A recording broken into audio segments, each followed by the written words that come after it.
What a wild day. It was not only a wild day today, but it was a pretty wild weekend. We're going to talk about it, and I can't wait to get live here at this special hour. Glad so many of you are jumping on with us. But one thing you can do is you can subscribe, you can like, and of course, you can leave a comment. That's what tonight is about. That's why we like to go live at least once a week and share our thoughts on what is basically an immediate reaction to the Indianapolis Colts and their loss. I'm very disappointed. This was a game the Colts had every opportunity to win, and if it wasn't for Adonai Mitchell, I think the Colts would have won. But boy, oh boy, just no excuses for that. I mean, we saw Jonathan Taylor do it a year ago, and now you see A.D. Mitchell do it, drop the football before he crosses the plane, and ends up giving the ball up with no points on the board. And then I didn't like, now I know I've got some people that have different opinions, but I did not like the fact that the Colts played it conservative on third down late in the football game when they were up by 4. They were 17-13. I thought, this is your chance. You've got the football. Had forced a turnover and had a chance to go up by 2 scores. Didn't do it. They settled for the field goal. They played for the field goal because they just handed the ball off. And I thought they could have been more aggressive. I'm like, you know what? Trust Daniel Jones. He's delivered for you plenty of times. You've got a couple of receivers that can go downfield and make plays for you. Give it a shot, because a 2-score lead at that point in the football game almost puts the game away, where 3 points doesn't change the complexion of the game. All it means is that the Rams still need a touchdown, and they couldn't use a field goal before that kick, and they couldn't use a field goal after that kick. It was a 4-point game. So the Rams were going to have to play for a touchdown anyway. You didn't change anything. The Rams were still playing for a touchdown. All the touchdown would have done was tied the score if you get the field goal. But it wasn't fourth down. It wasn't going for it on fourth down. It was being a little more aggressive on third down, trying to get perhaps a score that could be the dagger instead of trying to play it safe, take some points, and keep it as a game that really didn't change much when you kick the field goal. It's still a 7-point game. Now, if it puts you up by 9 or 10, then you totally change the game, and I'm all for it. Or if you're out of field goal range and you need to get 4 or 5 yards on that play to get into field goal range, I'm all for it. But if you're already established in field goal range, so an incomplete pass isn't going to take you out of field goal range, you'll still have your shot to add 3 points. I say go for it in that situation. Don't play it so safe. Don't play it so soft. And then I even commented to somebody that I was texting with during the game, as soon as the Colts scored to go up 20-13, I said, well, last year the Colts would have basically given up on the next possession. They would have given up a length of the field touchdown drive to tie the game. That's just the way the Colts were last year. They could play great defense when they had to play defense, but as soon as the team gave them a chance to have some margin for error, they erred. And what happens? The Rams go the length of the field and score. 2 players that have to be off this football team. The Colts have to find upgrades, and we'll talk about that. We're also going to talk about an exciting win for the Indiana Fever today. They have unbelievably forced another trip to Las Vegas. And it is a deciding Game 5 coming up Tuesday night, where now the pressure shifts, much like it did in the Atlanta series. Pressure shifts to Vegas, because nobody's going to feel good about losing to this group of Indiana Fever. It's not Caitlin Clark led. It's not Aaliyah Boston led. And don't be fooled by the stats, okay? I watched a good portion of that game today. Aaliyah Boston is not the reason the Fever in this position. And I know statistically she had a pretty big day today, but she still misses too many layups. She still has balls go off her fingers. She misses key shots. I mean, it just, again, I feel about Aaliyah Boston like I felt about Miles Turner when he was a Pacer, that they're one of those players that's just too good to give up, but they're not good enough to win you a championship. I hope they prove me wrong. Really do. So let's go ahead and bring in Adam Lundy, who's going to join us here up on the show. We're going to be joined by Dylan Sinn a little bit later on. But Adam, tell you what, this has been one hell of a sports weekend this weekend. There's been all kinds of. I had the remote working 3 channels at once at one point this afternoon. Yeah, a lot to talk about, and it's hard to choose where to start too. You mentioned the fever. I mean, there's a lot to talk about from today's Colts game, a game that like you said, they should have won tonight's game against the LA Rams, but just too many mistakes. As Ryan, who I know is listening on our YouTube stream, he said too many penalties. That's definitely one of the things that the Colts need to tidy up. I had a bad feeling about this game. I mean, I had a feeling that the Colts could win going in, but to have that turnover by Daniel Jones on the first drive of the Colts for the game, that was a little bit of a wary start. But they did all they could to, just they weren't outclassed at any point in this game. They just did their best, and they had led throughout a good portion of the game, and they kind of just let it slip away with very careless mistakes by JT and AD Mitchell. So yeah. It's interesting because almost every team in the NFL, it is very tough to win 4 straight weeks, get to 4-0. And for the Indianapolis Colts, they don't have a huge margin for error because it's a good football team. I don't call them a great football team. I say they're a very good football team. And if they're playing well and executing, staying disciplined, they've got a chance to compete in any game they play. But if they make those mistakes, I don't know if they're good enough to overcome too many of them. And today, they just made too many of them. Now, 2 players that I've had enough of. AD Mitchell. You cannot have that happen. You have not even scored a touchdown in your professional career, and you have got an easy one. And what is it about football players that get careless with the football when they get near the goal line? It is ridiculous. There is no excuse. This is a touchdown that would have been a go-ahead touchdown. It would have been his first career touchdown.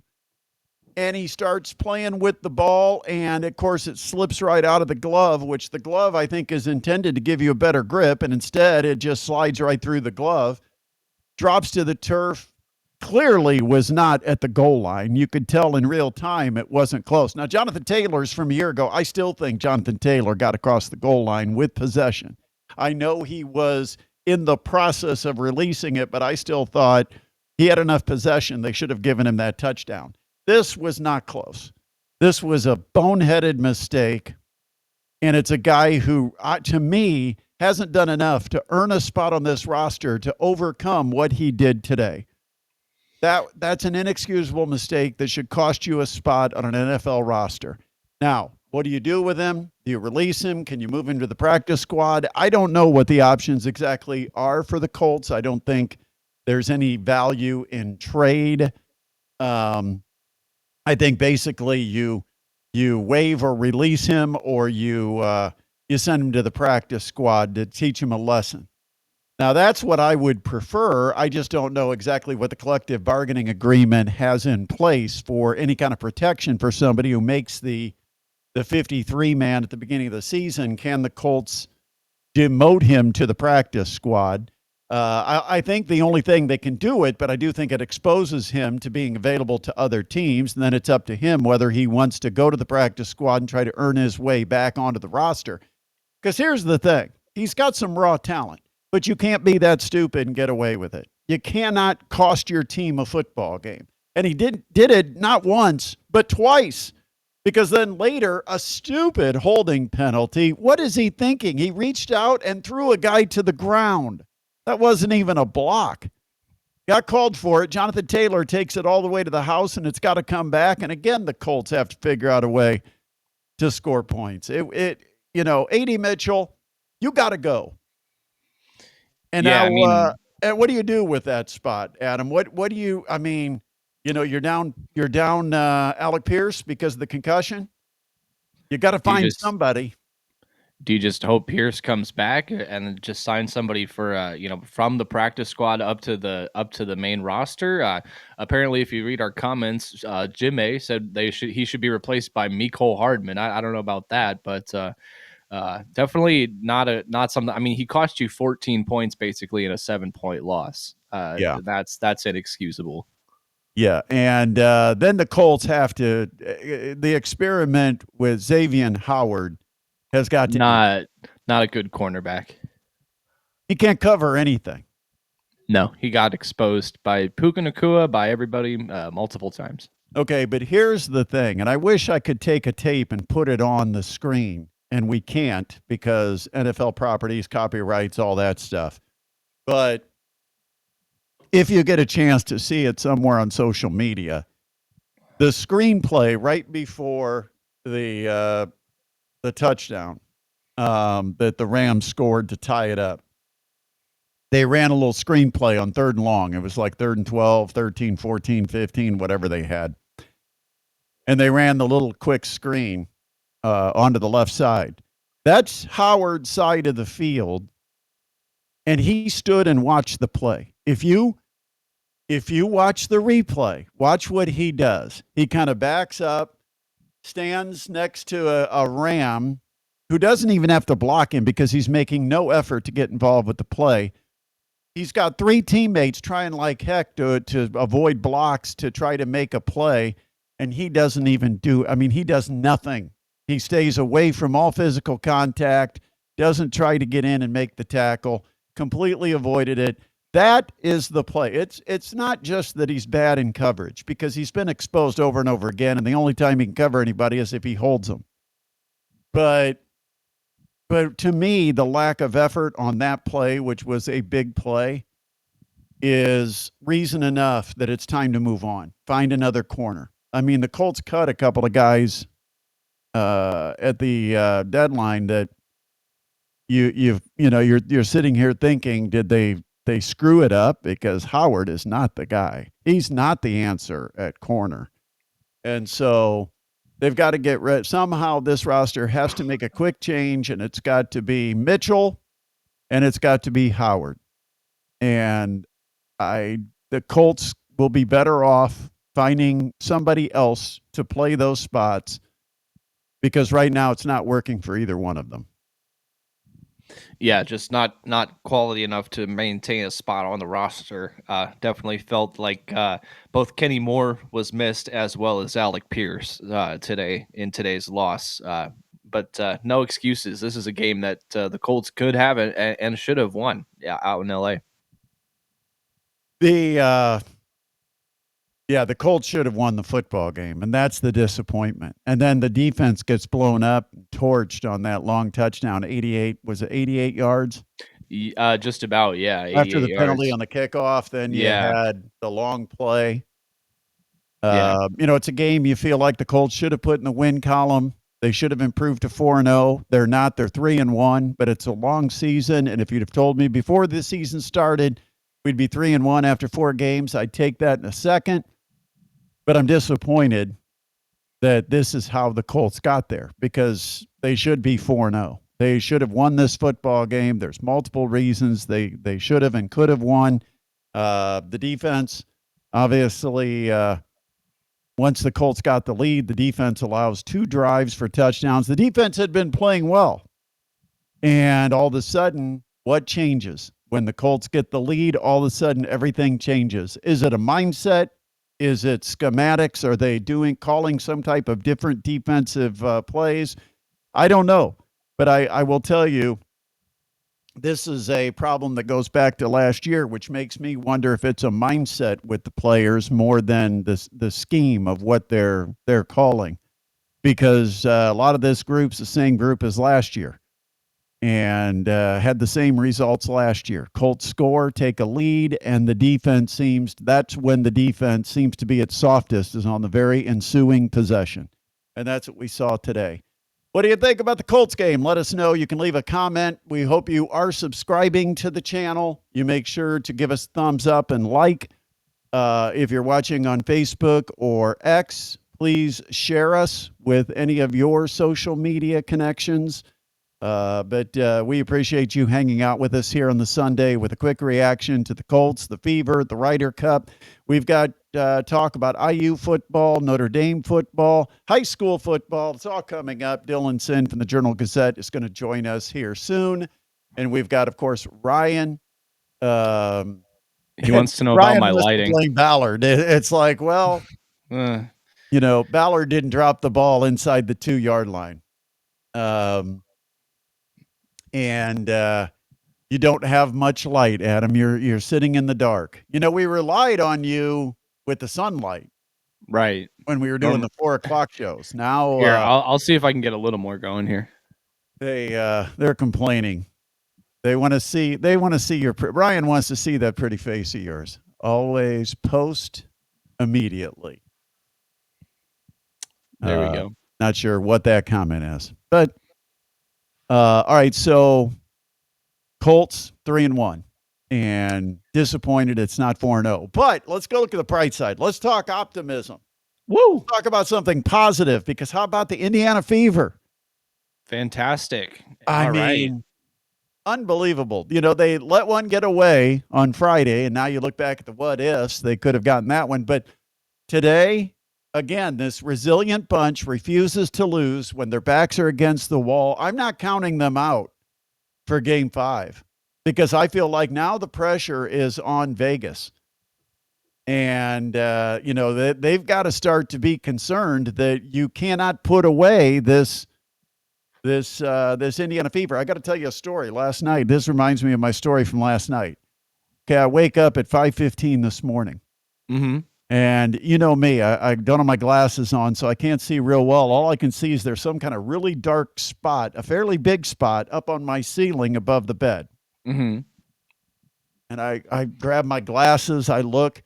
It is the world's largest centipede on my ceiling right above the bed. Oh, no. It might have been 8 inches long, Adam. I'm my not going to gosh. exaggerate. I don't exaggerate. No, it was huge. And so I decide I'm going to go get that SOB, and I grab some tissue, and I climb up on the bed, and I get up there, and smack, I nail it, right? Right. I start to pull down the tissue, and the thing comes out and jumps down and lands right on the top of my head. Oh, no. Oh, no. I'm going crazy, right? Yeah. And it's dark. So what happens? The thing goes somewhere, but now I don't know where. Right. I can't get back in the bed. I can't sleep. Yeah. So that's the Fever. The Fever are my giant centipede. They just You won't think go, you can go yeah. swat them and get rid of them, but no, they jump on your head. They're just annoying and disturbing. Then they put the pressure on you so you can't rest and relax. That's the way the Aces must feel right now. They've got to feel like the weight of the world is on their shoulders, or a centipede has landed on their head. That is a great comparison. I like that. But no, you gotta think that they're a little bit frustrated, even thinking about, why are we even still going to a game 5 with this against this ragtag team of misfits here in the Indiana Fever. And then now they also have the pressure to perform in a critical winner take all in front of their home fans in Las Vegas. So Yeah. it's gonna be huge. So yeah, like pressure's on them for sure, no question. And I haven't checked, but I wonder what the ticket situation is. Ooh, pricey. I'll just go with that. Yeah, but did they have the tickets for sale before the end of this game? Oh, that's the thing. They sometimes do Now, that. they knew they would play a home game one way or the other, because if they won today, they would have played a home game in the finals. Mm-hmm. If they lose today, they play a home game in game 5. So they did know that they were going to play at least one more home game. So they may have had tickets available, just didn't know what the game was going to be. But Hey, do you want to go to Vegas? Because tickets are as low as $38 still on the resale market here. man, you know what we should have done? We should have bought a couple and then given them away tonight. That would have been fun. But yeah, it's on the baseline, kind of far up, but tickets are still going for as low as That's about not a $40. huge arena. That's not a Yeah. huge arena. Yeah, I mean, that's the Michelob Ultra What, a Michelob Ultra Arena or Michelob Yeah. Ultra Light No, you Arena? yeah, no, you got it. Michelob Ultra Arena. But, Yeah. I mean, even, not center court, but the decent sections, the 100s are going for about, 150 at the lowest, so you can get some good seats. But here's what you can't figure out about the Indiana Fever. They win this game, and here's the crazy thing is Aaliyah Boston statistically looked like she had a big game. Yeah, she got to the foul line quite a bit. The officials called it fairly close. But she got to the foul line quite a bit, but she still shot under 50%. You know, Adam, I've talked about this since before the season started, that one of the keys for the Fevers that Aaliyah Boston has to be able to hit 60 or 65% of her field goals. She shoots everything from within 5 feet of the basket. She missed a couple of open layups. She missed a free throw that was at a key moment. And so I get frustrated, just very similar to my feelings about Miles Turner when he was a Pacer. It's like just too darn good to get rid of because you're afraid you're going to take a step back if you give away somebody that's got a decent amount of talent, but yet doesn't make the plays that are championship plays that you feel like that's somebody we could build around and have a championship team. Aaliyah Boston did nothing until Caitlin Clark got into town. And now, she still does a little bit here and there, and today she got, double double, 20, 20 and over 10 rebounds, 5 assists. She's a pretty good passer for a big. I don't want to make it sound like she's just garbage because she's not. But what I am saying is if I was the general manager or vice president of basketball operations for the Fever, I would have to really look at it and say, do we need to consider an upgrade for that spot? Not consistent, didn't come to play on Friday. Number one overall pick. She doesn't produce number one overall pick type of numbers. You think of the other number one picks in the last couple of years with Caitlin and with Paige Beckers. She's just not anywhere near that class. Does she fit with the style of play, being more of a true post? But the other issue today was Lexi Hull. Started the season after the first dozen games of the season. She was the top 3-point shooter in the entire league, and now she cannot hit a boat jumping out of or hit the water jumping out of a boat. She was terrible shooting threes. Got some wide open threes, and I refer to the threes that are the big moments in a game as daggers, and you've got to bury the daggers when you get the opportunity. And I thought the Fever in that fourth quarter had 2 or 3 Lexi Hull threes that would have been the dagger, that would have just brought the house down, would have totally taken all the air out of the balloon for the Las Vegas Aces, and she missed them. And they were wide open. I mean, these are not contested threes or challenge threes. These are open 3-point looks on kickouts or whatever it might be, or transition. And she missed. And that got frustrating. And so they didn't get the threes from Lexi Hull. They didn't, Aaliyah Boston, I hate to say they didn't get enough from her because she statistically had the numbers, but I felt like she could have been better and could have made some layups that would have been really big buckets. But they still find a way. Odyssey Sim stepped up, had a couple of huge plays defensively. They forced a couple of turnovers. They rebounded pretty well. Big win. Yeah, no question. I'm going to be a lot less critical than you, Brett. I'm just going to be happy for the Fever that they got this win and sent this series to game 5 because anything that you can accomplish is great. So I'm going to be Mr. Positive. You're going to be Mr. Negative on the Fever for today. But no, I can see where there's a couple plays where you would have liked them see them finish the play and get that momentum swing and just put things away and not have to rely on crazy things in the fourth quarter with extra timeout penalties and things like that. But yeah, I'll be less critical than you. But the thing that's crazy What's is up? it's hard to explain how this team is getting done what it's getting done. It is. I'd love to be positive and love to point out Everybody's what great. achievements. And I can't figure it out. I mean, it's not like they had somebody that just had a huge breakout game or somebody that drilled tons of threes. I mean, somehow they win these games and they do it with this group. They do it collectively as a team effort. I can't, it's hard to explain. If you've It's got just anything, by the way, you can leave a comment, Facebook, YouTube. I don't know if we see the Twitter or X comments, but I do know yeah, we see, I believe, the Facebook and the YouTube comments as definitely. they But come in. like I All said right. about the Fever, it's just the ragtag team of bandits, my man. They're just getting it done. They're like the Goonies, Can they're you just a imagine bunch if of this team makes the finals? I mean, we thought before the season the finals were a possibility, but 2 weeks to go in the regular season, we thought tanking was maybe a better option. Remember yeah, and that? I do, and the thing is that the finals are completely open if they were to win this game 5, in my opinion. I mean, there's Well, yeah, injuries to the Minnesota. Lynx. Yeah, a lot Lafisa of it. Collier is out of the game tonight.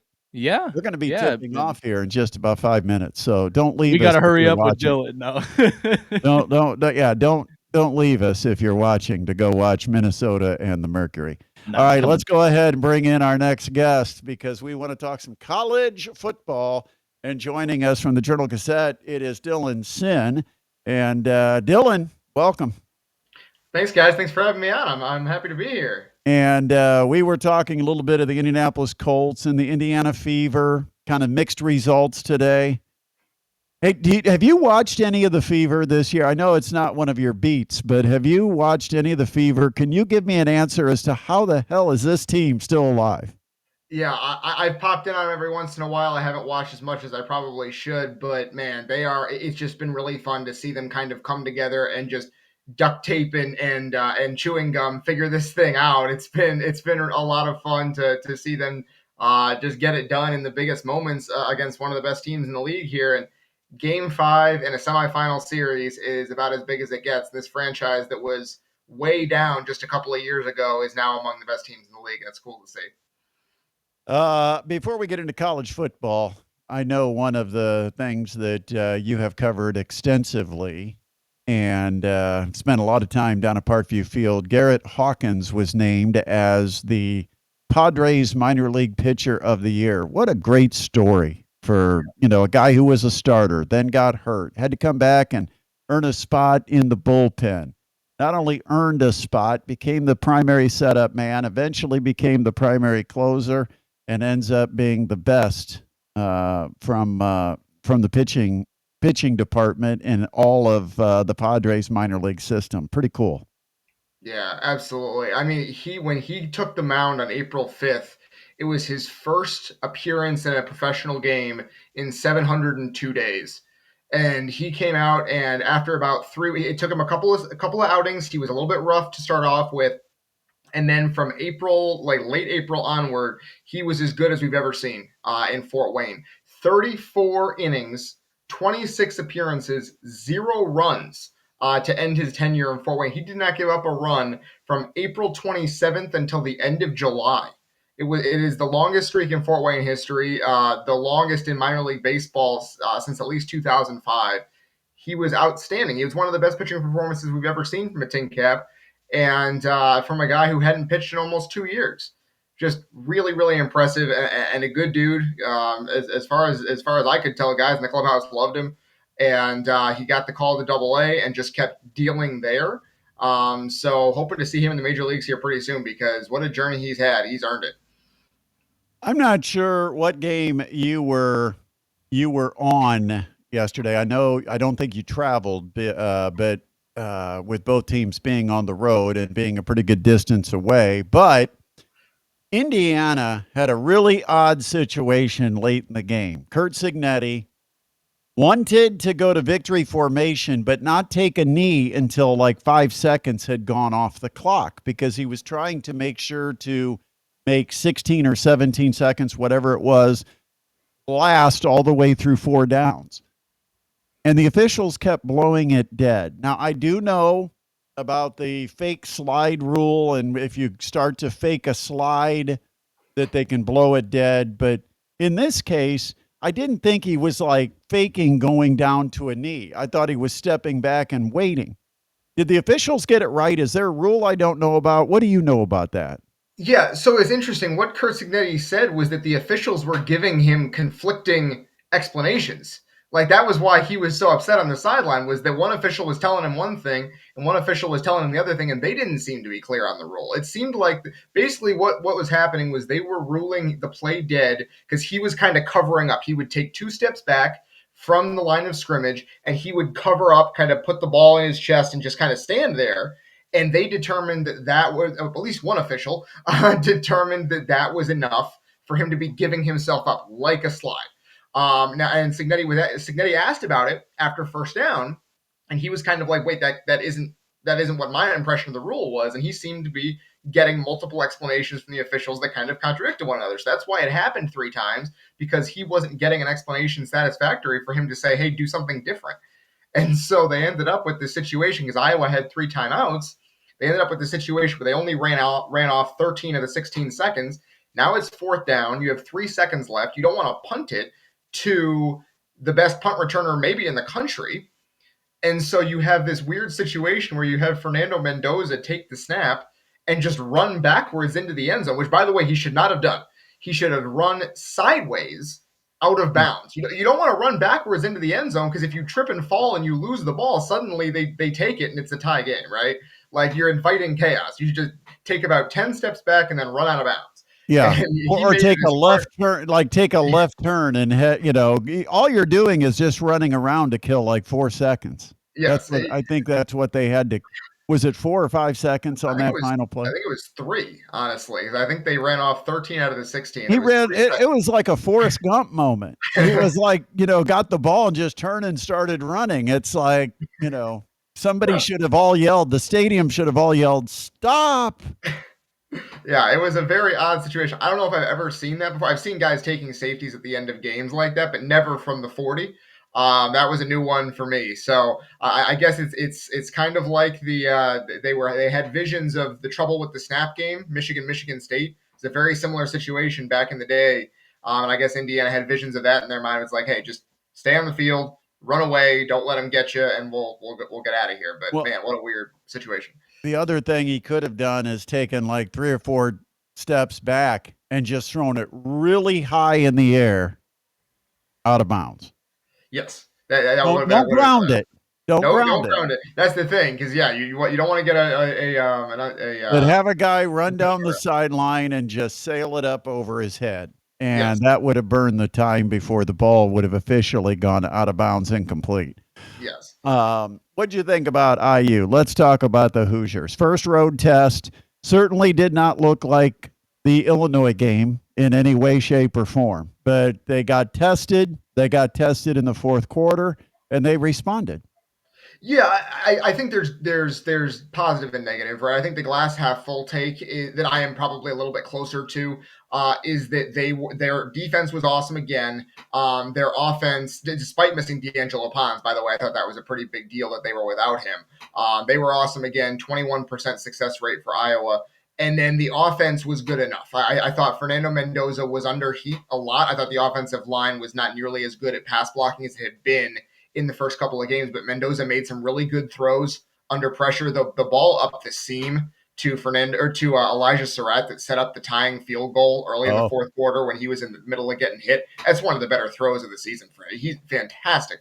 Oh, Um, and that was not only a great throw to hit it right between the corner and the safety, there was a small window. yeah, But the fact that he was on target while getting crushed with a guy getting right in his face. drilled. Absolutely. So that's the glass half full take, I think, is the offense was good enough. They made some plays and they had one more guy. Elijah Surratt was the one more guy for IU than Iowa's defense had.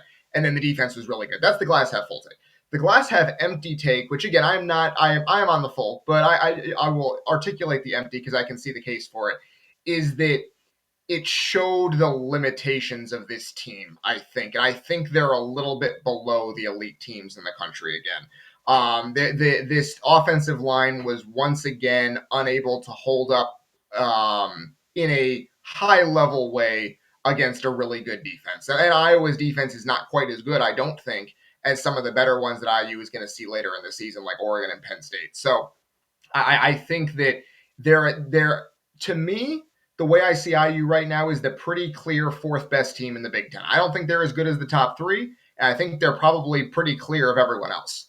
And I think that that is not the worst place to be. It's going to be right on the fringe of playoff contention again, and they'll have at least a puncher's chance, if not a great chance, against Penn State and Oregon on the road, and we'll see what happens.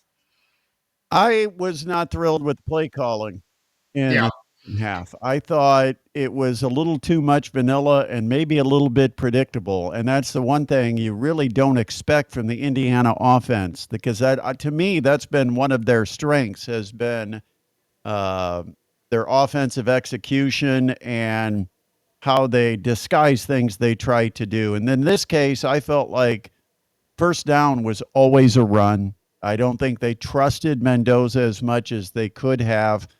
And Iowa, in my mind, Iowa was at least neutral at the line of scrimmage, if not winning the line of scrimmage. And so I thought, these are situations where you've got to figure out some type of even if it's almost that West Coast passing attack where it's just short, controlled throws 5 yards down the field. But I didn't feel like they called their best game. No, I don't think so. I think obviously the two fourth down calls where they were just kind of pretty vanilla runs right into the line. Obviously, part of that is Iowa just winning at the line of scrimmage on both of those plays pretty quickly. But I thought neither of them was an inspired play call and didn't really go against tendency in any way. So it wasn't there wasn't anything tricky that prevented Iowa from getting upfield. And then, like you said, when Iowa was able to get heat on Mendoza, there was frequently not a hot route that was available. I thought like that Omar Cooper Jr. caught the touchdown early in the game, and that we didn't see much of him as the game went on. I thought there were opportunities to get him the ball in space a little bit more that they didn't take, and some of that is Mendoza just missing some throws, but I think some of it too is just not really taking those opportunities because Surratt and Cooper especially were winning against their DBs. They were open.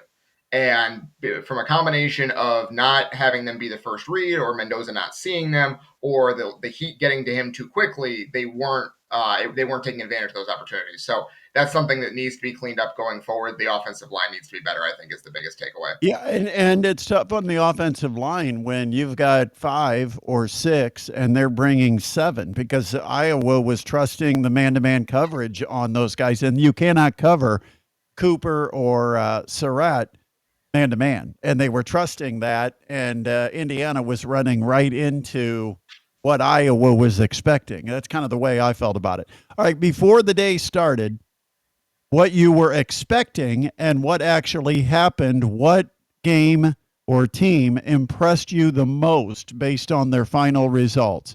Indiana getting the road win at Iowa, Ohio State with what they did with Washington, or Oregon escaping with an overtime win against Penn State? I think I would say Oregon. I think that to me they proved they were a better team than Penn State. I know Penn State had the comeback at the end and they definitely made it a game and they had a chance to win. But I thought Oregon down to down in that game was a better team. And I came into that game thinking that Penn State was the best team in the country. They hadn't played like it this year. I came into the season thinking they were, and they'd won a couple of blowout games, and it hadn't really gone exactly as I had expected. But I still kind of had that opinion coming into this game, and Oregon just kind of physically dominated them for a fair amount of that game, at least especially on offense. And so I thought that Oregon really impressed me going into that environment with a first year starting quarterback. Dante Moore was everything you could have expected from him in that game in the most hostile environment, one of the most hostile environments in college football. I think Oregon is either the number 1 or number 2 team in college football right now, depending on how you feel about Ohio State. And that's surprising to me because they lost so much from last year's team. I thought they'd be good, but take a step back, and they did not. They are among the elite teams in the country again. Yeah, absolutely. Dylan, just jumping back to the Indiana game real quick, just wanted to get your thoughts on this. Obviously, the Hawkeyes were able to hold the Hoosiers to probably their most inefficient game of the season, no question about it, including Fernando Mendoza. How much of this inefficiency would you say was kind of like a one off thing tied to Iowa's specific defensive strengths versus something that other teams might be able to pick up on and something that could linger against other future matchups if it's not corrected by Signetti and the coaching staff? Yeah, I guess the question to me is like, when you say future matchups, does that mean your average game, or does that mean the games against Penn State and Oregon, right? Because The big games, the yeah. big games, right? Because I think that you're going to see some similar things against Penn State and Oregon, right? Like I don't know how correctable they are. I think Iowa was just for a lot of that game, they were just winning up front. Iowa on defense was beating IU's offensive line, sometimes even with four. And I thought that was a huge red flag to me in terms of IU's ability to move the ball against the very elite defenses in the country. Now, obviously, there are very elite defenses for a reason. Not many teams can move the ball against them. But what we saw against Illinois kind of gave me some hope that this offense would be better against the top teams in the country than last year's was. I think we're probably closer to last year's in terms of just you're going to dominate most of the teams on your schedule, and you're probably not going to be able to hold up front against Penn State and Oregon. I that's the way I came away from this game thinking, and I don't think that means IU can't win those games. I think they can. I think it would just take a couple of lucky bounces and a good performance from this defense, which, to be clear, is awesome. It is really, really good, and it's going to keep them in those games, I think. But you're going to need a couple of breaks in those games rather than being on par, which it looked like they might be after the Illinois game. Different outcome if Gronowski plays the whole way? That's a good question. I don't know. He was okay. He missed some throws that he probably should have made. I think it was coming down to the end regardless. They might get a field goal, and then IU might have to score on that final possession to either tie it with a field goal or take the lead. Maybe Iowa plays a different coverage. So who knows? I'm not inclined to give Iowa too much of a break for that, considering, again, IU was playing without his best defensive player or one of them. So I'm not inclined to give Iowa too much of a break for that. Hey, I got to ask you this question. Ryan brings it up, our buddy Ryan Eaton, because they were making a lot of this on the broadcast last night that Drew Aller doesn't win against ranked opponents, that he's like 0-7 or something against ranked opponents. Is that more an indictment against Aller or against Franklin? Because Franklin's got the same tag, basically, right? Well, the difference with Franklin's been able to beat teams ranked like 10 to 25 most of his tenure. It's just that the top 10 teams he's had trouble with. So maybe it's not. Sean Clifford beat some teams ranked 14th in the country. I'll tell you that. So maybe it is an Aller thing. I guess we'll have to see when IU goes to Happy Valley in a couple of weeks, assuming they're still ranked then, which I think they probably will be. I just was pretty unimpressed by Drew Aller last night. He made a couple of nice throws, but there is just nothing about him to me other than his size that really screams like this top of the table quarterback that we've been told that he is. I just don't see it. He's tough. I'll give him that. He made some runs in that game. He is not a runner, and he had some runs in that game where he just put his head down and said, "I'm too big, and you are not going to be able to tackle me before I get these 3 yards." I was impressed by that. The toughness is there. I just don't think he's a great quarterback. I got to ask you before we talk about Notre Dame, because about the big shifts in some of the teams in their ranking positions. Because I'm like, was this exposure week? Was this when a lot of the people in the AP poll actually got a chance to watch some other teams play because of buys or something? Did you see the big swings? I mean, teams, and I had it on here, and I got a text, so I flipped off it. Let's see. Alabama jumps up 7 spots. Georgia drops down 7 spots. I mean, I don't know how because you are still a voting member of the That's A right. poll. Yeah. Did you have those kind of swings in your poll this week, and why? I did not to nearly the same extent. I think part of it, I will say, I struggled with my ballot this week because it's hard, right? Like Alabama lost to Florida State. They looked bad in that game. Florida State looked like the better team on pretty much every phase of that game. And then Alabama has reeled off 3 really impressive wins over the last couple of weeks here, and they look like Alabama again. Florida State, meanwhile, went out and lost on Friday to a Virginia team that I didn't think was particularly good. They had lost to an NC State team that I know is not particularly good. So I was confused about how to do the rankings a little bit this week. It's hard to know where to put Alabama when a team looks so different in a 4 week span from week 1 to week 5. It's really hard to know exactly what to do with them. I settled in. I think I had Alabama at 11 and Georgia at 12, and just kind of settled there. And we'll see how those teams kind of stack out the rest of the season. But I didn't move either of them too much. I would have moved both of them more had I would have moved Alabama significantly more had Florida State beaten Virginia, and then your only losses to a top 10 team, and you beaten Georgia and all that. But it kind of canceled out for me. Like Florida State looked like a less physical team than Virginia, and they bullied Alabama. So it was a weird situation for me. Is Vanderbilt the closest to last year's Indiana right now? That it's kind of like, yeah, they're beating on teams they probably are capable of beating, but to me, they're one of the surprises. That is a high-scoring offense. They put up numbers each week, but their next 2 games over the next 3 weeks, they play Alabama and LSU. So is it wait and see what they do over the next 2 games to figure out what we think about Vanderbilt? Yeah, I think to a certain extent. Obviously the win over South Carolina is impressive. I know Sellers didn't play in that game for South Carolina, their quarterback, but I mean 31-7 against that team is still really impressive. So I'm not totally like writing them off as, hey, they're not any good. They haven't played anyone. We heard all that from IU. If you win your games and you win them convincingly, which they have, you're a pretty good team. And I just don't think they count as this year's IU because they went 7-6 last year and beat the number 1 team in the country. They're not sneaking up on anybody, right? Like this was, I think a big part of the IU thing was A, it was the first year under a new coach, and B, they had gone 3-9 the year before. Yeah, Like, well, Vanderbilt. Oh, if you take like the last decade or maybe 2 yes, decades, yes, they've had a consistent cellar dweller type of 100%. Yes, position. So they are they had a absolutely. little bit of a bounce last year, but still, Yes. the program itself is not one that's considered to be a contender in the SEC.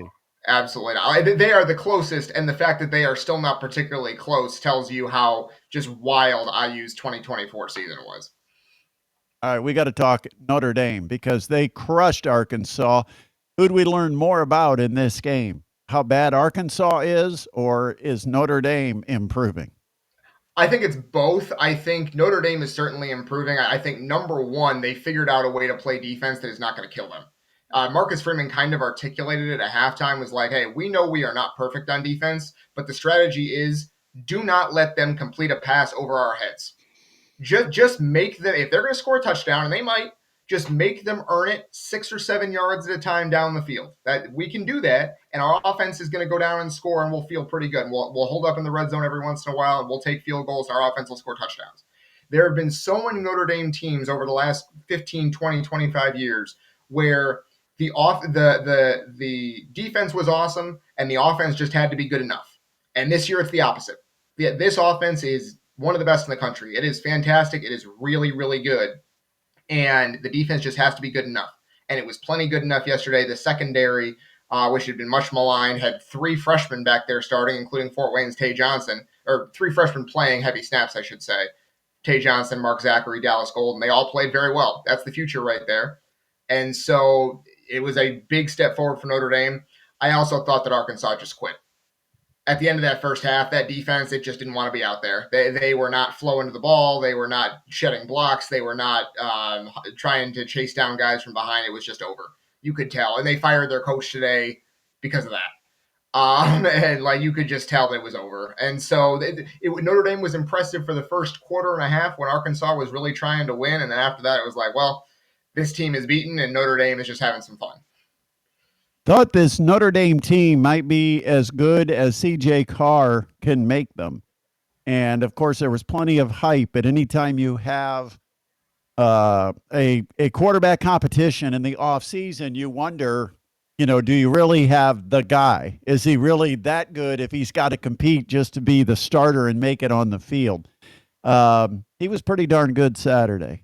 Yeah, He's been pretty darn good for a couple of weeks now. He makes some throws. The thing is, he has not only is Carr been good, but he has three receivers in Greathouse, Malachi Fields, and Jordan Faison. Those are three really good receivers. It's the best receiving core Notre Dame has had in quite a while. And what CJ Carr does is he gives them a chance to go make plays. The combination of those two things is something that Notre Dame has not had in quite a while. It's the arm talent, the trust in the receivers, and the receiving talent to go make that happen. And it's creating the best passing offense Notre Dame has had here in a very long time.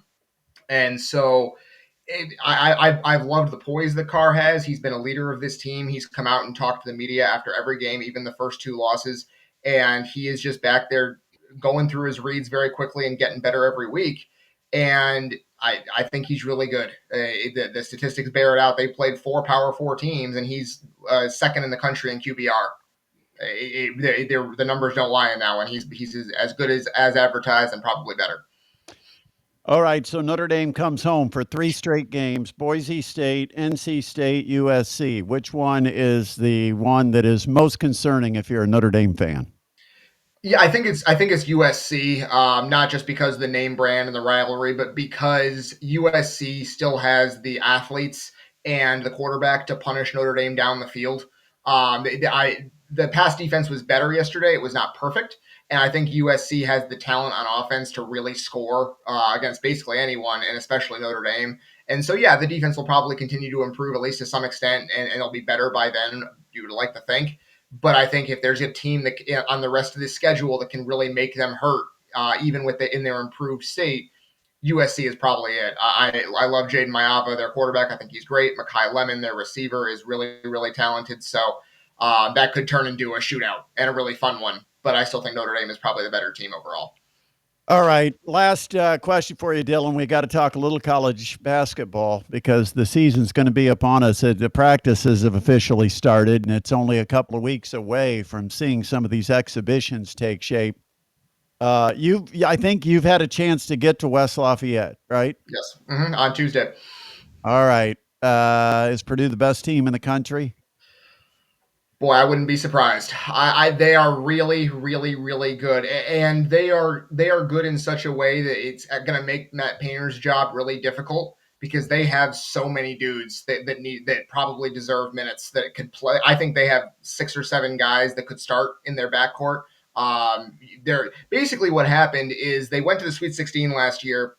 They lost Caleb First, who was a good player for them, and they brought in basically 5 guys that could start on most Big Ten teams in their freshman and transfer classes.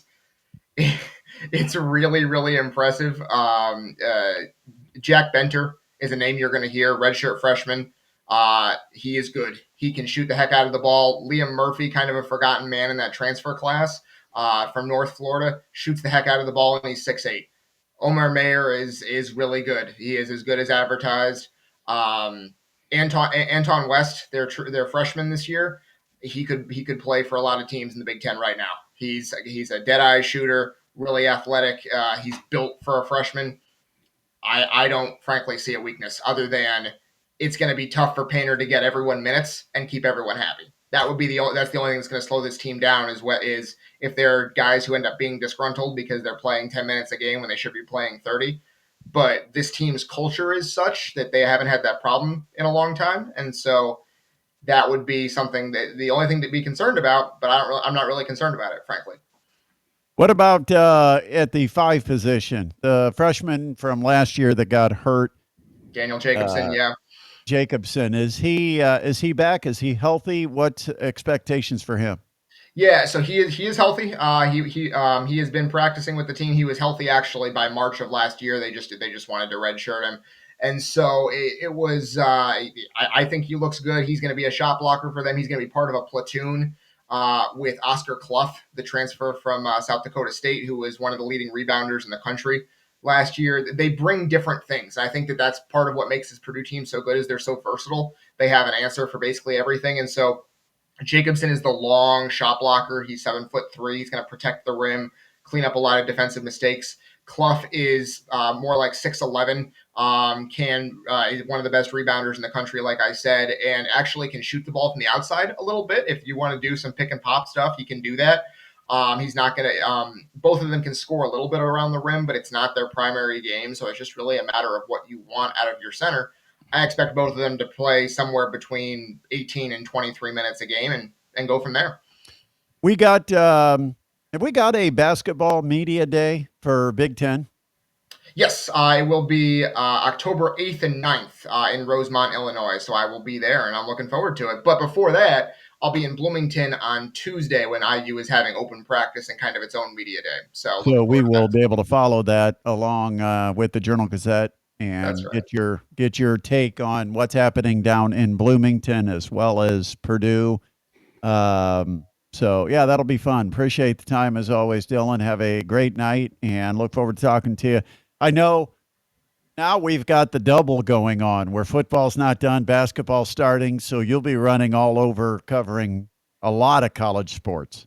That's right. October, November, December. Those are the 3 really, really busy months for me. I'm looking forward to it. It's going to be a lot of fun. Go ahead and sign the lease at the Sleep Inn in West Lafayette or whatever it is. All right. Appreciate you, man. Thanks so much. Absolutely, Brett. Thanks for having me on. As always, thanks, Adam. Really appreciate you guys. Yep. Appreciate it. See you That's later, Dylan. Sinn joining us here on the Sports Rush Special Live Edition. Dylan is one of the real workers covering college football, Notre Dame, Purdue, IU, college basketball at Purdue and Bloomington, and covers the Dons. Yeah. So he's always busy. I was going to throw him maybe a curveball at the end because I wanted to get his thoughts on Illinois coming to Purdue in West Lafayette this Saturday because I'm going to be at that game, and I just wanted to get his thoughts on whether it's just going to be an absolute blowout or whether or not Purdue can maybe score a touchdown or two and make it a little interesting. But I mean, I think Purdue can score. Mm-hmm.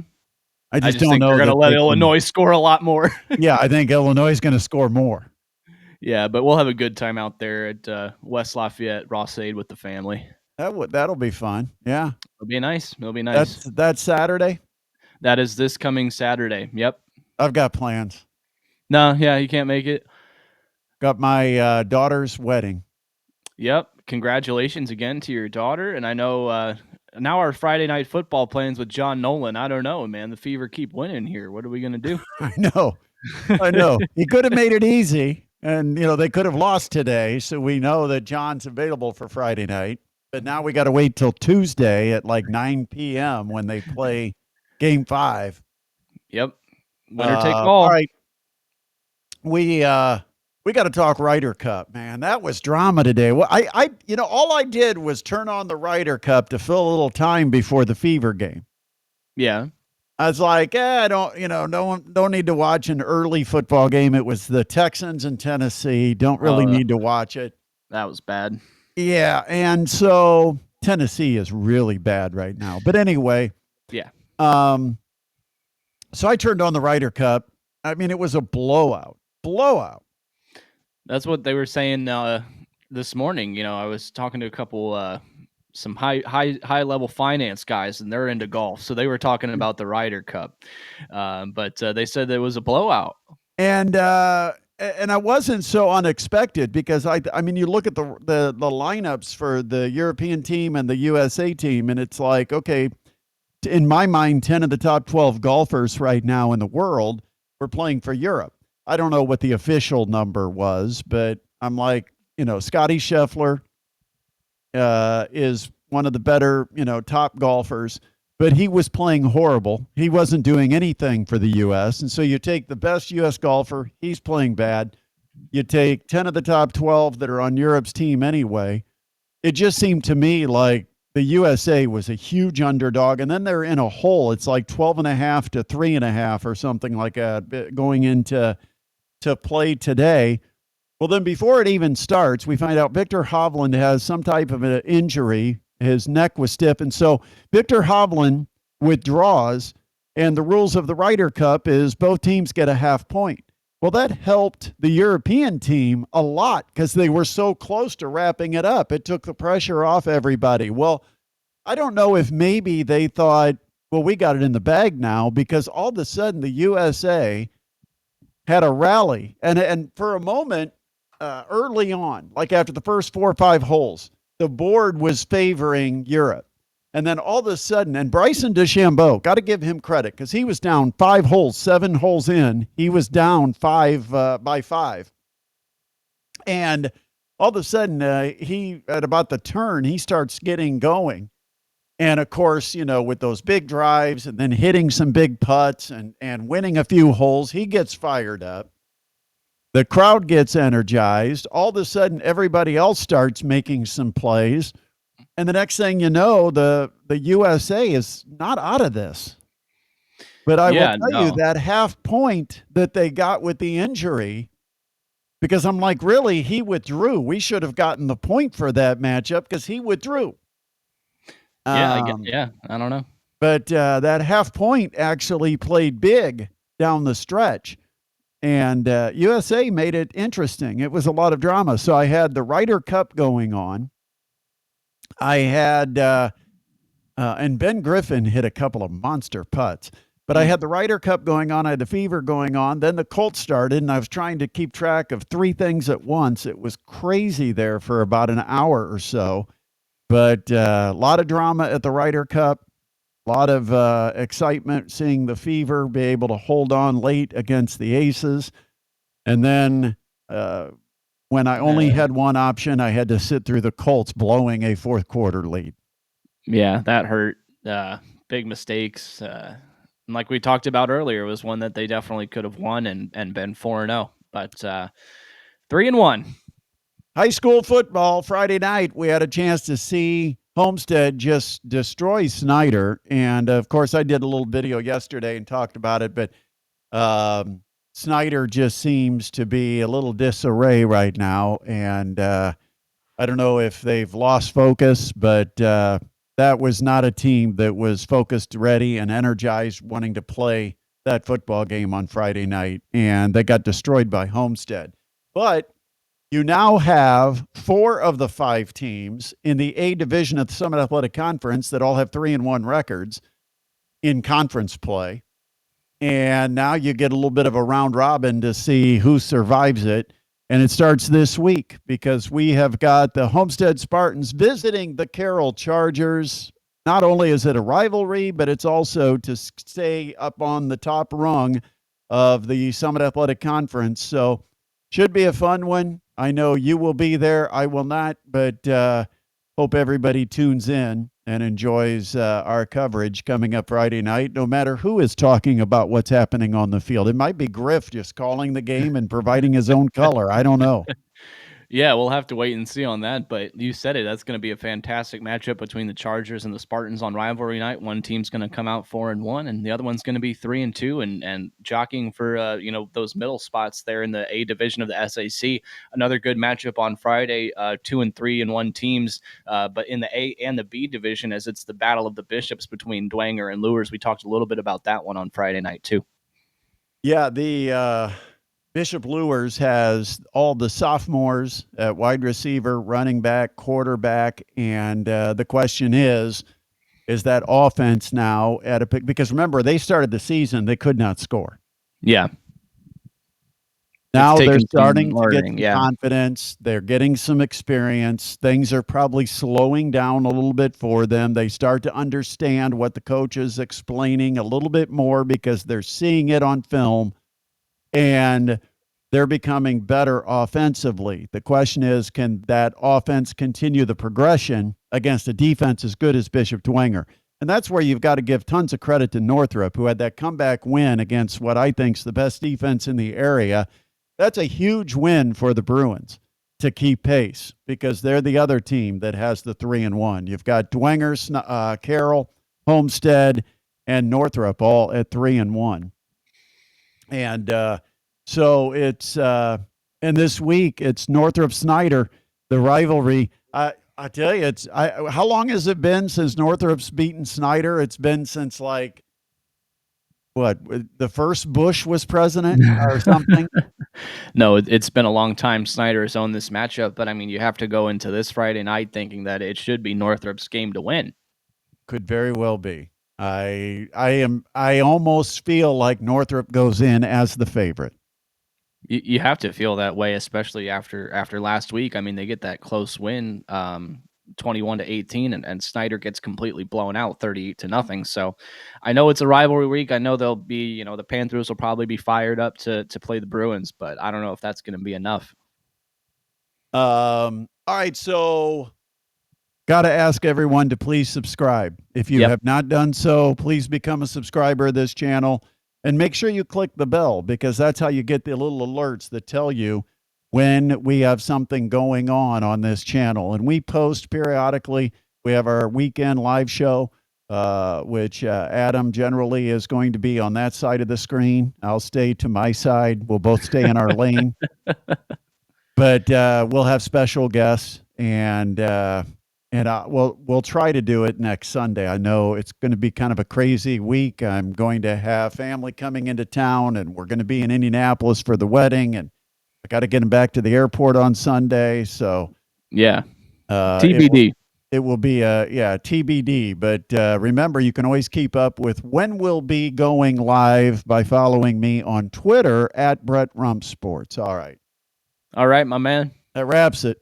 All right, man. Well, certainly appreciate you, Adam, and we'll wrap things up. But once again, don't forget to be a subscriber. We want you as a subscriber on this channel. And coming up Tuesday night, Fever got a chance to advance to the WNBA Finals. They'll be taking on the Las Vegas Aces live in Las Vegas. I don't know what the TV is. I imagine that's going to be an ESPN broadcast. But remember, John Nolan, our buddy, that longtime voice of the Tin Caps and TV broadcaster for the Mastodons, he is going to be making that trip out to Vegas and provides the radio coverage, which you can find online. So if you don't have a chance to watch it, you can always listen to him. Also this week, a chance to meet the Mastodons. There's a special event coming up on Thursday. It will be at the Fairfield coming up on Thursday night. And you can get details by going to the Mastodons website at gomastodons.com. And then once again, our high school football game of the week coming up next Friday, the Homestead Spartans at the Carroll Chargers. That will do it for us. Thanks so much for so many of you joining us for this Sunday night edition of the Sports Rush, our live show. We certainly appreciate you. Hope you have a great week, and we hope you stop back and visit us on the channel, watch some of our other videos, or, of course, click the Shorts tab if you want to get some of the hot topics of the day. I am Brett Rump for Adam Lundy. A big thanks to Dylan Sinn, our guest. This has been the Sports Rush right here on YouTube and Facebook.